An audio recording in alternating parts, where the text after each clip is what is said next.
Welcome back to the Virtual Shakeup. I've got a very special session moving from virtual to hybrid events, how to maximize your success.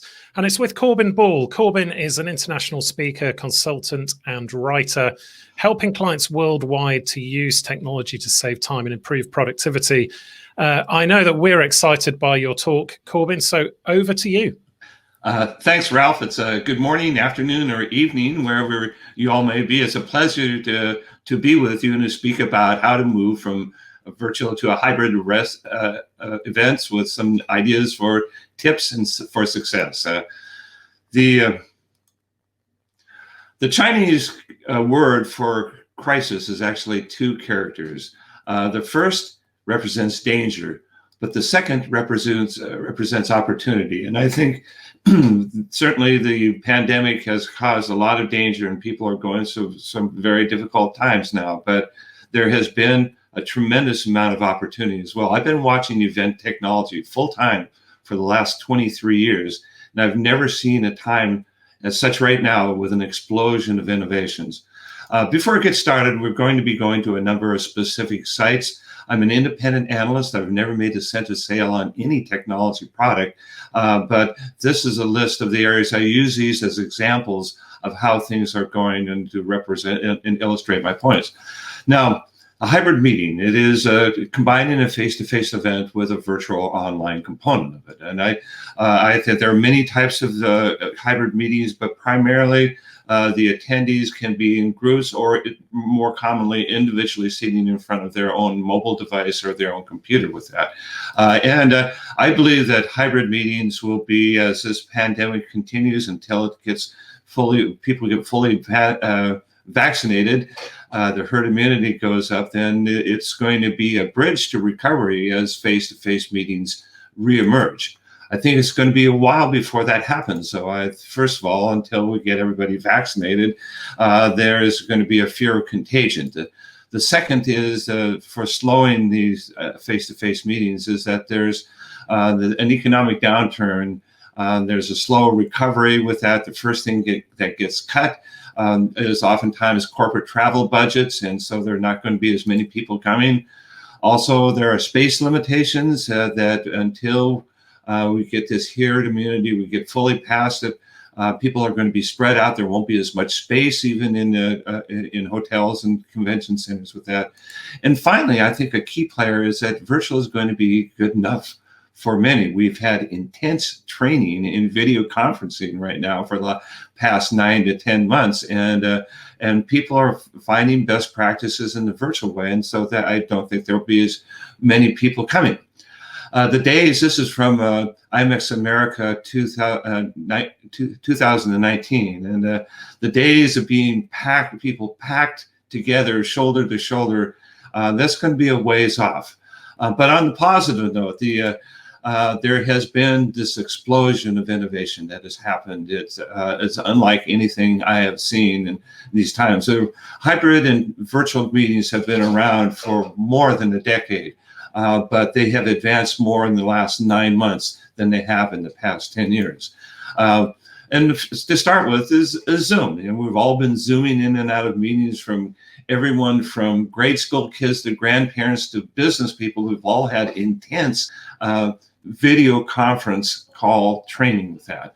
And Zoom has recently upgraded their platform to make it more for events. In fact, the OnZoom has ability for ticket management, a whole range to be able to sell tickets, a range of things, and they've created a number of applications for that. They call them Zaps that integrate with lots of different major technology products, including Salesforce and HubSpot, Trello and Slido and Slack and so forth with that. But Zoom is really a group video conference call. And a group video conference call does not work well for trade shows or exhibitions or large citywide conventions or complex multi-session events with that. And you need something more than that. You need a virtual and hybrid event platform to do that. And this is where the real interesting thing has happened in a number of different areas. number of different event technology categories. So the first one is the online registration companies. For example, Cvent, the world's largest event tech company, has in these past 9 months created a hybrid and virtual event platform with that. They do have training with it, so it's on their particular platform. It's free, but also it goes a lot into just hybrid events in general with that. Eventry is another one of the major technology event registration companies, and they have they have delivering hybrid and virtual event platforms right now. Events there, the same thing. Bring your virtual and hybrid events to life with this. Additive Software specializes in large scientific events, and they have arranged things such as poster sessions and things that are specifically designed for abstract management for that. And they have come up with this virtual and hybrid event platform. A couple more. Event Mobi has done that, as well as Meeting Play. So this category of people, of companies that are used to running large, complex face-to-face events, have pivoted over to this, and now they're providing all these platforms that can handle that. The same things happen with the mobile event app companies. And so they have, for example, SpotMe has been around for 2 decades, but now they have expanded their registration capabilities so now that they can handle virtual and hybrid events as well. The same with Passable. It's been around for 10 years, and they have this virtual and hybrid platform. Socio, and then Umbrella, the one actually the platform that we're going on with this. Umbrella started out as a mobile event app primarily designed for networking, and they have completely expanded their capabilities, and now they are a virtual and hybrid event platform with that. And then finally, the last category of event technology are the streaming and content delivery companies. And if you're running multiple group sessions in multiple parts around the world, or heavy duty, these ones you might consider with that as well. And so the Digitel is one, and StreamPoint is another one of these. And finally with this, even the room diagramming companies have come up with a virtual platform. And Allseat is one that's particularly interesting. It's very visual. In fact, you're instead of a box, as in a Zoom box, your head is that's put onto a navigable avatar that you can explore spaces. This is into an exhibit booth. There are small group chats, large sessions with that you can go in and out of as well and sit down and do that. So the point I'm making with all this is that all these different companies have been working, that have experience working with events beforehand, have now built these platforms, and there's a whole range of innovation that is happening with this and really interesting ways of doing it. Hybrid benefits, and first of all, as mentioned, a bridge to face-to-face events that people who are nervous about attending a face-to-face event may want to attend virtually, as long as we have any effects of a pandemic. You can expect larger audiences with it. One of the things that we've found with virtual meetings is that that when the pivot happened, that sometimes the increases to attendance were tenfold larger than what the face-to-face event would be, even more with that.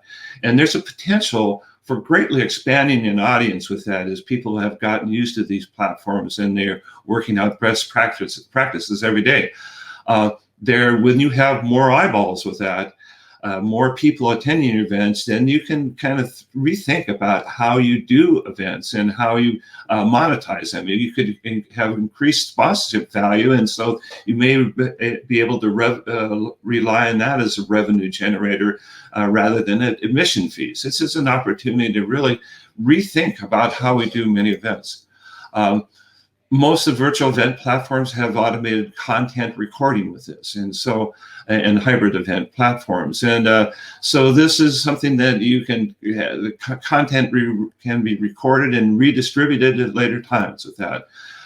You also have precise analytics that they vary from platform to platform, but that's one good thing about virtual events is that you have better analytics than you do with a face-to-face events, because every touch on a mobile event app, and every click on a website can be trackable. And so you can get really precise information about what the people like, what they're interested in, who they're meeting with, the poll questions that they're asking, the exhibitors that they attended, and so forth with that.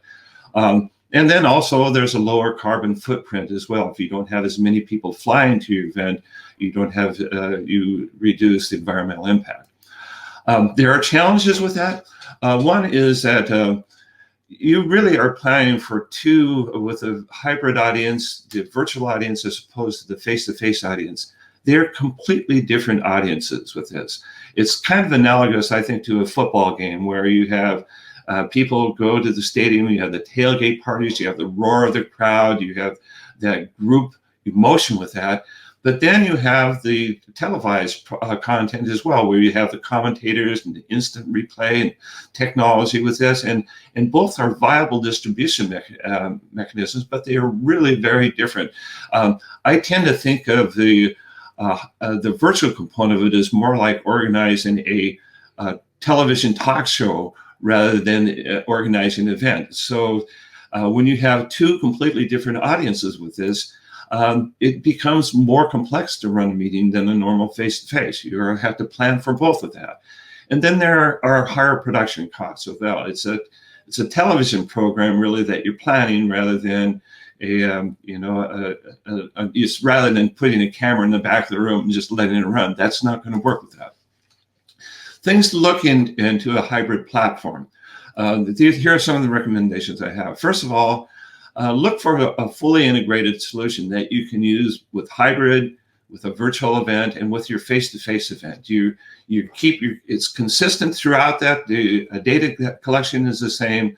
The learning curve doesn't vary from that, and that's one of the things I'd look for with that.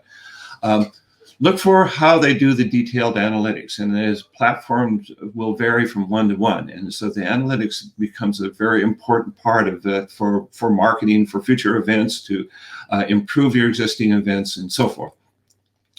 I look for one, these next ones deal with engagement technologies and how do you keep that remote visitor engaged with that? And I think many of these do apply for the face-to-face audience as well, but look for a product that has a networking and matchmaking and appointment scheduling with that, so that many of the products are using artificial intelligence to better match people up. And although at a face-to-face event, people would be inclined to meet with other people rather than sitting in front of the screen. But if, for my preferences, and I think others, is if I can be guaranteed that that person is a very good match to whom I will want to speak with, I will go with that virtual component as well.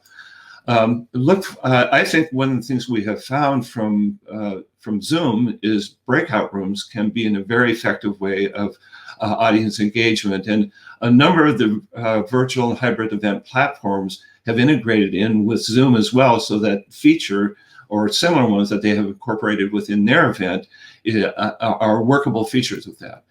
I look for a personalized agenda that you can set up, especially if you have a large conference with multiple sessions that you can people can go through in advance, set what their agenda is, and then get notifications, usually via push notifications through the mobile event app.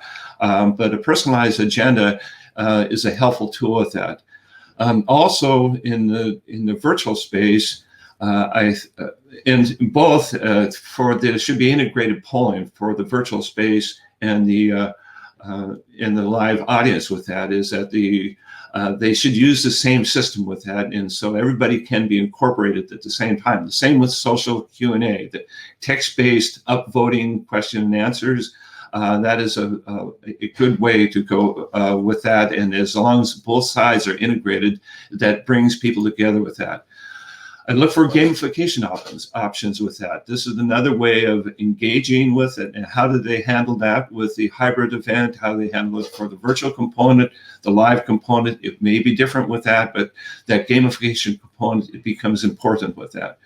And then the other thing I look for is mobile app integration with that. And I think particularly important is a push notification with that they can receive reminders and, about when things are happening and for that.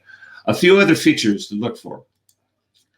Exhibitor marketplace. I think this is the hardest nut to crack, so to speak, with that. It's how do you engage the exhibitors? How do you have those exhibitors feel like they are getting value from a virtual and hybrid? How do you bring those virtual attendees into an exhibit hall? Things are being worked out with this. Their best practices are being learned all the time with that. But this is one of the biggest challenges. Another thing is if they offer live streaming, pre-recorded and on demand, there may be cases where pre-recording some of the sessions, especially if you're bringing in virtual speakers with that into this virtual hybrid event, it reduces the chances for communication problems and poor internet speed and so forth. And some of the best practices that have been worked out with that are that is that you can bring in, you can have the pre-recorded section, and then people can come on live for question and answer, or you can have pre-recorded sessions and everybody's together for a general session. So there are a number of ways that can be worked out.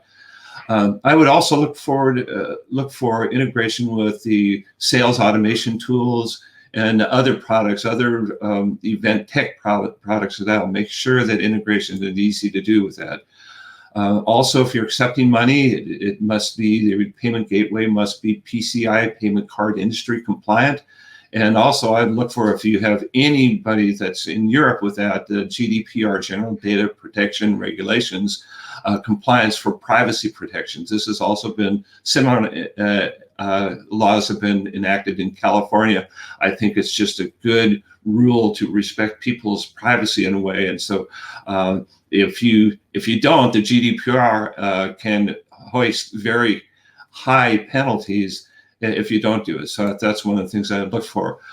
Opportunities for sponsorship monetization and banner ads, video. You have you have that capability with that, more eyeballs, more people coming, and so there are ways that the more opportunities for that, the better. Then, if you need poster sessions in your conference, then look for a product that handles that. And social integration is also, I think, an important part of this process, especially for the virtual component for making for just general marketing principles and so forth like that. Also, the final one to look for in the platform is tiered ticketing access with that. And so that you may have a free for the basic part of it for virtual attendees, and then VIPs may pay more. They may have a different pricing rate for the live face-to-face attendees with that. So there's a number one of those things that are work with that. A few of the best practices. One is to plan, right from the start, plan how you're going to integrate the two audiences. You have these two very different audiences. The virtual audience has a much shorter attention span oftentimes. How are you going to provide value to that, and what specifically are you going to offer each of them? And also, a hybrid meeting will tend to be more complex because you're running two simultaneous meetings essentially with this. And so look for, get a detailed timeline with this. And if the platform has project management capabilities, great, or work with a project management software to do that. Speaker training and testing and rehearsal with that. That's one of the things I think is extremely important with that in a couple of different ways. One, if you are a speaker on stage, those speakers need to be aware to bring in the virtual audience. If there are questions, for example, from Joe Blow from Poughkeepsie, state that from the stage that that this is a virtual attendee this question comes from. So there's ways of bringing in the audience. But on the other side, if you're bringing in virtual presenters with that, and this whole change has made that a lot easier to do. That's one of the hot things in the speaker bureaus and in National Speakers Association and so forth, is that there's a virtual speaker training with that, and many have set up their studios. You may have the opportunity of getting higher quality speakers than you've gotten in the past, keynote speakers, if you're bringing them in virtually with that. But they need to make sure that any of these people, many of the presenters may not have that experience, and so you need to test and go through a rehearsal to make sure that they have sufficient bandwidth and lighting and so forth. Use trusted partners, and you have a number of tech partners that you may bring into a hybrid event. And first of all, the platform, which one, of course, is the one you choose with that, but the venue, to make sure that they have sufficient bandwidth and backup protection to protect the internet and so forth. Your AV company, and it's more commonly going to be a production company that's going to be handling that component, and for heavy-duty events, a streaming company as well. You need to make sure that you have sufficient bandwidth at your venue. It's a minimum of 5 to 7 megabytes per second per stream with that. And then you think about the production values as well. That there's that's cameras and lights and mics and so forth with that. And then also really a key component on it that I think becomes imperative is your virtual MC. And this is the person, is kind of like the talk show host that ties things together, introduces, brings people in, keeps that virtual audience engaged with that. And so that's really a new job category that has come out because of this. So a few other best practices with that. Make sure your virtual and face-to-face offerings are clear with that. They are so that those people sign up, they know exactly what they're going to get for each one of those. That should be posted right from the start. Be flexible on your registration, allowing switches from face-to-face to digital, that people may decide at the last minute that it's still too dangerous to come to the event and they may wish to go digital, or vice versa, that it's safer and they're coming in face. As I mentioned earlier, you can plan on, this is an opportunity to really rethink how we run events. And it's been, the standard event where you have the breakfast, a general session, 90-minute general session, coffee breaks, another breakout sessions, lunch, and a couple more coffee breaks and breakout sessions in the afternoon, and a reception. This may not be the standard that's going to be in the future with that. And one of the things that we found with the virtual attendees is that their attention span is shorter. And so shorter and more focused presentation and session times may be the future with that. Plan on white space for your attendees or the virtual attendees, that they can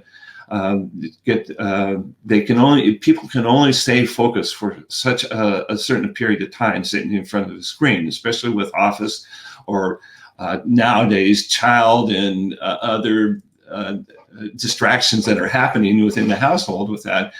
Plan on white space for people to decompress and then come back and pay attention, full attention when they come back. Think about mixing in pre-recorded sessions in some cases that can be more efficient with that. And then think about specialized content for the virtual attendees as well.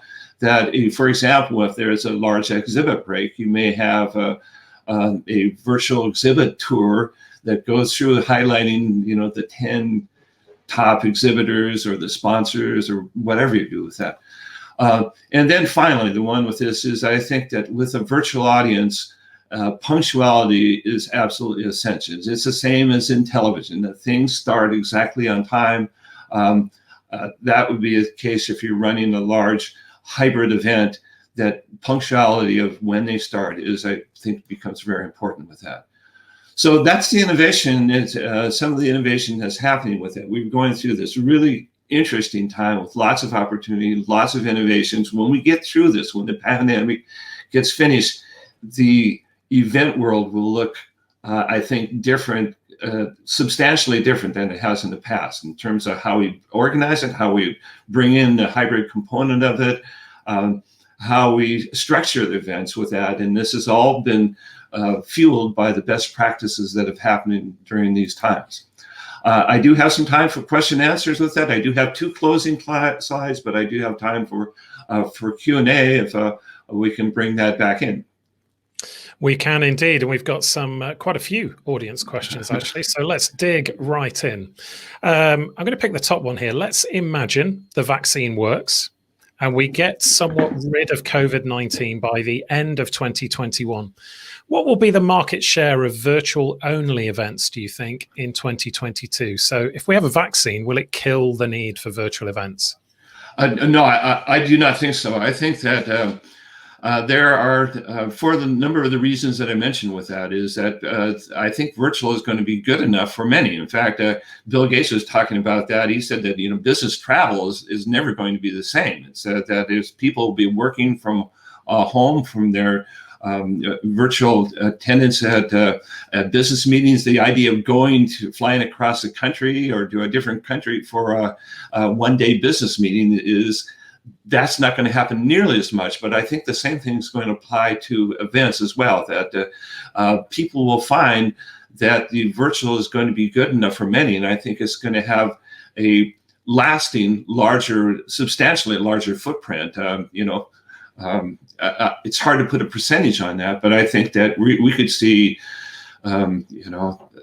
I think in the short term, many events are going to be hybrid because that's the bridge there. But that's in the long term, that hybrid component with a larger audience size could last substantially, and virtual meetings as well. Yeah, I probably agree with you. I mean, I've run about 10. In the sense of I've done the live streaming. I have been the event producer, about 10 hybrid events so far. And I think there's a lot of moving parts. There's a lot of communication that needs to be better. And you talked about a few things here, which I wrote down: attention span, punctuality, how to stand out from the crowd. And as I talked about earlier, kind of making this more a TV-like experience, both in terms of how it looks, but also actually the production. So I'm going to keep going because there's so many questions. I want to make sure we get to the audience questions. So Sheila asks, what crucial skills do event organizers need to develop to survive this lapse in lack of face-to-face events? Communication skills, digital, I don't actually know what H to H means, social media. Basically, she's saying, what can they do? Well, I think that I've always said, I've spoken about virtual and hybrid events for the last 10 years, and I have always encouraged meeting planners to think of it as just another, when you boil down events to its most essential element, we bring people together, and to think of this as another tool in the toolbox to do that. And I think that one of the things I would recommend is become tech savvy in this space. There's lots of information online with this. There are certificates you can get with this, and and I think that's one of the things to find out about it, learn about it. It is a different animal, but I think it's going to be a substantially bigger component than it has been in the past. Christina asks, which type of networking is more productive and easier to arrange, face-to-face or online?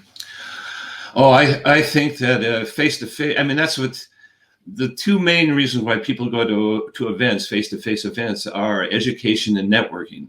And that, that connection here, and the education we've got down pretty well for online. And that's the biggest challenge is going to be the networking and that engagement of that with the virtual space. And it's always going to be easier, I think, in a face-to-face. It's a richer environment with it. It's more focused. I think that I'm a big proponent of live meetings, but you have a huge audience out there, potential audience that haven't been coming to your events, and this is a way of bringing those people in, and it's putting an emphasis on how you're going to keep them engaged and how you involve them with these different ones, and making sure that they structured in a way that they can attend easily and that they can find people and they can navigate around. But I think that it's the edge is going to go with the face-to-face. I always say there's no such thing as a virtual beer, and but I think that the virtual component has increased so much even in the past 9 months, but we're just getting started with that. This revolution that's happening is going to look really different in the next 9 months. I'm going to keep going. I mean, we are technically out of time, but so many questions coming in. So Antonio asked Corbin, what's going to happen with the virtual beer now?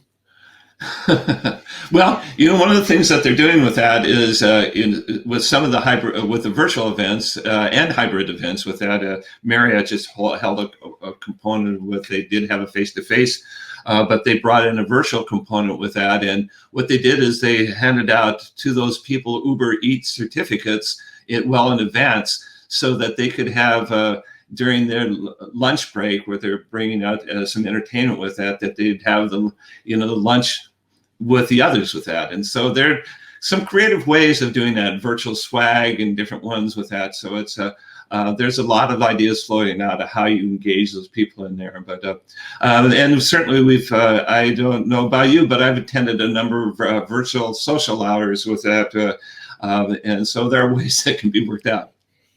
Yeah, although I had an interesting point about that. We're a global team, and actually it seems perfectly logical in Europe to say, let's have a glass of wine or a beer.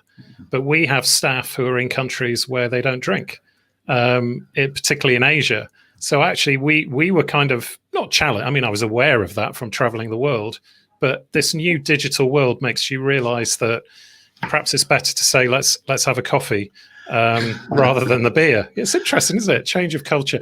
Final question for you. It's about analytics. What kind of analytics are organizers and sponsors looking for? What are their key KPIs?